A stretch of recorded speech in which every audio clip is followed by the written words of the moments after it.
నమస్కారం. నిన్నటి రోజున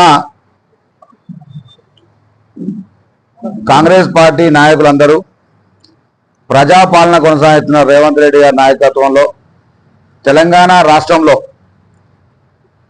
అందరికీ సంక్షేమ ఫలాలు, అభివృద్ధి ఫలాలు అందుతున్న తరుణంలో సిరిసిల్ల నియోజకవర్గంలో కేటీ రామారావు గారి పరిపాలన గతంలో ఏ విధంగా ఉందే దానికి భిన్నంగా అర్హులైన లబ్ధిదారులకు నిజంగా వాళ్ళకు ఫలాలు అందాలని చెప్పి ఈ ప్రాంతంలో ఓడిపోయినప్పటికీ కూడా కేకే మహేందర్ రెడ్డి గారు ప్రజల పక్షాన నిలబడి ప్రతి అంశంలో ప్రభుత్వానికి నివేదిస్తూ ప్రజాపాలనకు సహకారం చేస్తున్న తరుణంలో కొంతమంది స్థానిక నాయకులు కావచ్చు, జిల్లా నాయకులు కావచ్చు, విచక్షణ కోల్పోయి గతంలో వాళ్ళు చేసిన దోపిడీని కప్పిపుచ్చుకునే విధంగా వాళ్ళకి ఈరోజు ఎలా ఉందంటే గతంలో దొబ్బి తిన్నది అరగక వాళ్ళకున్న ఈ పరిస్థితుల్లో మళ్ళెట్లా దొబ్బుకొని తినాలి అంటే వాళ్ళు చేసిన దోపిడీని ప్రజాప్రభుత్వంలో కూడా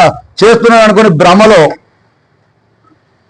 వాళ్ళ ఆటలు సాగుతలేవని చెప్పి అధికారులను కూడా విచక్షణ కోల్పోయి మాట్లాడడం, నాయకులను చిన్న పెద్ద తేడా లేకుండా మాట్లాడడం చూస్తూ ఉంటే వాళ్ళు ఏ పరిస్థితుల్లో వాళ్ళు ఉన్నారో అని చెప్పి అడుగుతా ఉన్నాం.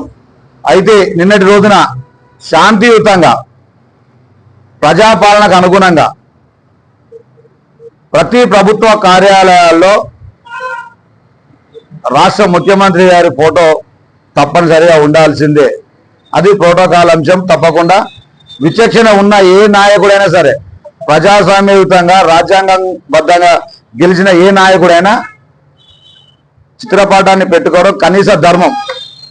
అంటే ఇక్కడ గెలిచిన కేటీ రామారావు గారు కనీసం ప్రోటోకాల్ పాటించకుండా తన కార్యాలయంలో తన కేటాయించబడిన ప్రభుత్వ నిధులతోని ప్రజలకు పాలన అందించే కార్యాలయాన్ని ఏర్పాటు చేస్తే అందులో చిత్రపటం లేదు, అందులో పెట్టాలి తెలంగాణ తల్లి విగ్రహాన్ని, తెలంగాణ తల్లి చిత్రపటాన్ని, అలాగే ముఖ్యమంత్రి రేవంత్ రెడ్డి గారి చిత్రపటాన్ని పెట్టాలని చెప్పి మేము ఒక బాధ్యతాయుతమైన పౌరులుగా, ప్రజాపాలనలో ఉన్న కాంగ్రెస్ పార్టీ నాయకులుగా ఆయన చిత్రపటాన్ని తీసుకొని క్యాంపాస్ వద్ద వెళ్తున్న తరుణంలో కొంతమంది బీఆర్ఎస్ నాయకులు విచక్షణ కోల్పోయి గూండాల్లాగా, రౌడీలలాగా ఏదో సొంతంగా ఆ కార్యాలయాన్ని వాళ్ళే డబ్బులు ఇచ్చి కేటీ రామారావు గారికి కట్టించినట్టు, వాళ్ళదే అయినట్టు, వాళ్ళ అసాంఘిక కార్యక్రమాలకు ఏదో మేము అడ్డొస్తున్నట్టు భ్రమలకు పోయి నిన్నటికి రోజున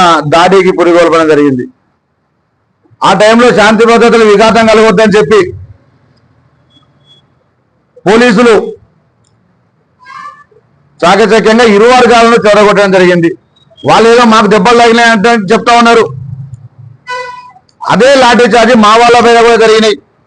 మా వాళ్ళు కూడా భరత్ కావచ్చు, అలాగే అభినయ్ గౌడ్ కావచ్చు, గుండెల శ్రీనివాస్ గారు వాళ్ళు కూడా పోలీసు లాఠీ దెబ్బలు తినడం జరిగింది.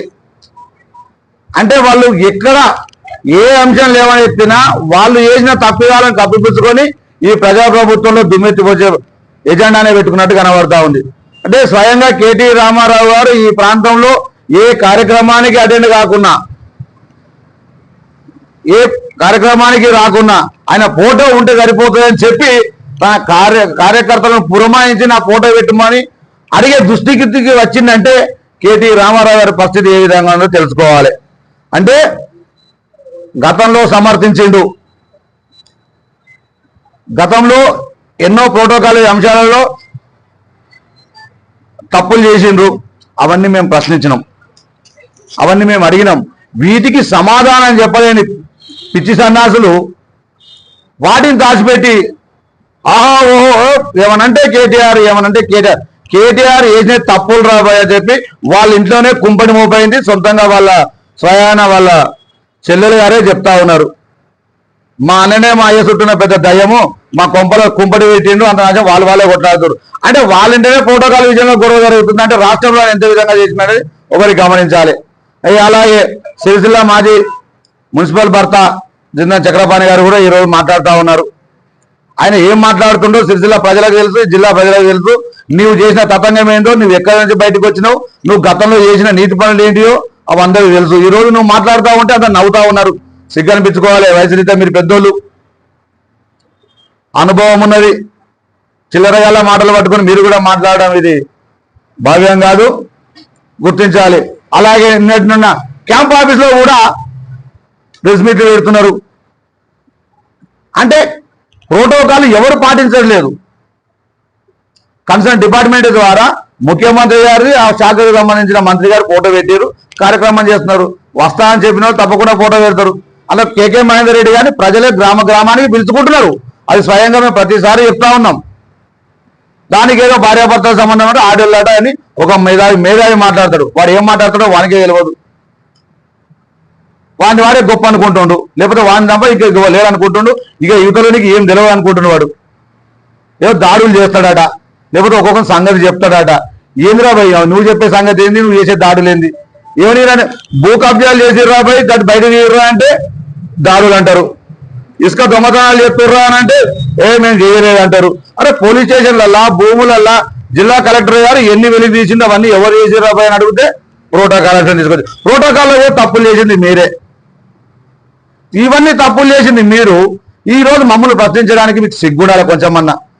శ్రీరామరావు వారి కళ్యాణానికి కేటీ రామారావు గారికి కొడుకు తీసుకుపోవడం ఏం అర్హత తీసుకుపోయిందని ఏ ఒక్కరు ప్రశ్నించుకున్నారా? సొంతంగా ఆయన మేనబావ పలు అభివృద్ధి కార్యక్రమాలలో వేదికలను అందుకున్న విషయాన్ని మర్చిపోయారా? అంటే అప్పుడు వాళ్ళకి అడుగులకు మరుగులొత్తుకుంటూ ఒక కాళ్ళు మొక్కే సన్యాసులు